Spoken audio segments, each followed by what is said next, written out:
Hi, this is Mark, the developer of Adventures Call, and I'm answering the call from Tales from Elsewhere and Odin's Key Gaming to build a barbarian in this classless fantasy role-playing game. So here's the character sheet for Adventures Call, and we're going to develop a barbarian character named Gunther Ancora, Ancora meaning the enduring in the barbarian tongue. Adventures Call is very much based on making sure everything kind of plots to a normal curve, so it's very unusual to have extremely high scores or extremely low scores. And the way we do that is by rolling success dice and then by purchasing our traits. And to purchase at higher level is much more expensive, as you can see on the chart here. Success dice are dice which provide a 1 in 3 chance of success. I've made these at home by taking blank 6-sided dice and marking 2 sides of them. You could also count 5 or 6s on a traditional 6-sided dice, or if you have a 3-sided dice, a 3 on a 3-sided dice would work just as well. I'm also a big fan of using any dice. Here's the any dice sheet that will let you generate success dice as are used in Adventures Call with a 1 in 3 chance. It's nice because it additionally shows you the chance of rolling the number of successes on a certain amount of dice.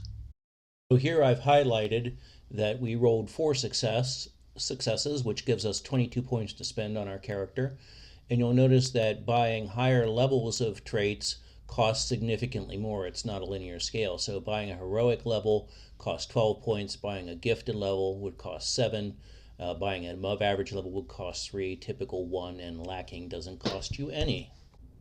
So starting with 22 points, we're going to give Gunther 4 in endurance, which costs us 7 points, which brings us down to 15. We're going to give him 3 eaches in agility, health, and perception and might. Those are 3 points each, so that brings us from 15 down to 12, leaving us 3 points. So we have 1 point in each of the other traits, wit, will, and sociability, which allows us to give him a typical score in each one of those. Those are the primary traits. There's also secondary traits, which are actually the more volatile traits that are used for the game mechanics. The first of those is stamina, which is based on your endurance. It determines the number of rounds you can fight without needing to rest or actually suffering physical damage from exhausting yourself.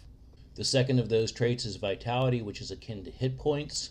It's determined by your health score, and Gunther has 9.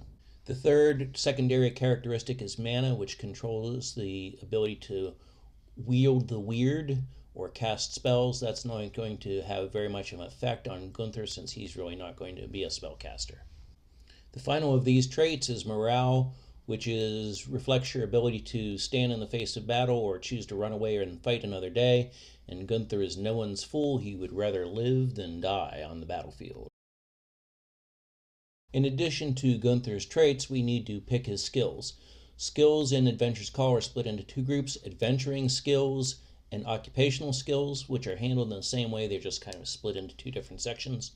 For each section, you can choose either 3 at a novice level, or 1 at a practitioner level and 1 at a novice level. So for Gunther, we've chosen 3 adventuring skills at the novice level: unarmed combat, which is wrestling and pugilism; melee, which is fighting with a weapon; and berserking, which I'm going to come back to in more detail. And then we've chosen only 2 at the occupational level: survival, which is basically a barbarian's occupation, tracking, camping, such things like that; and stealth at the novice level. Coming back to berserking, which is probably the most important skill and was actually built into Adventures Call with the barbarian character in mind.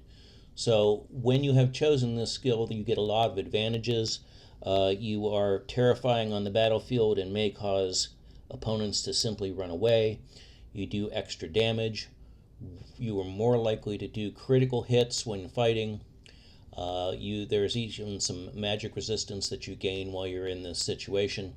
There are disadvantages, however, because you are no longer allowed to track your vitality points, and even though you can fight on below the point where a normal character would lose consciousness and be unable to fight, you might continue to hew your foes on the battlefield at a point when you are actually physically dead and can't be revived once combat has ended. Important last aspect to character development in Adventure's Call is to choose values and personality for your character. For Gunther's values, we've chosen pleasure and challenge. He's not particularly greedy because money has no meaning to him except for those things he can turn it in, and his barbarian honor causes him to constantly seek challenge. In addition to values, which are how the character views the world, we ask players to choose personality traits for their adventurer, two positive, one or no neutral, and two negative. And for Gunther, we've chosen that he's trustworthy and confident, blunt, but he's easily offended and impatient. This selection of values and personality traits is not just a nicety in Adventure's Call. As players advance, they trade reward tokens for advancements. Fully 1/3 of the reward tokens they can earn are how well they role play their character in concert with the values and personality traits they have picked. I hope you've enjoyed Adventure's Call take on the Barbarian.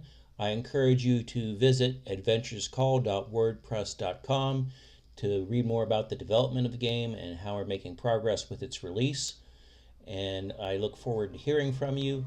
You can also send an email. If you're interested in playtesting this, I can get a copy of the rules into your hand at adventurescall.yahoo.com. Good adventuring!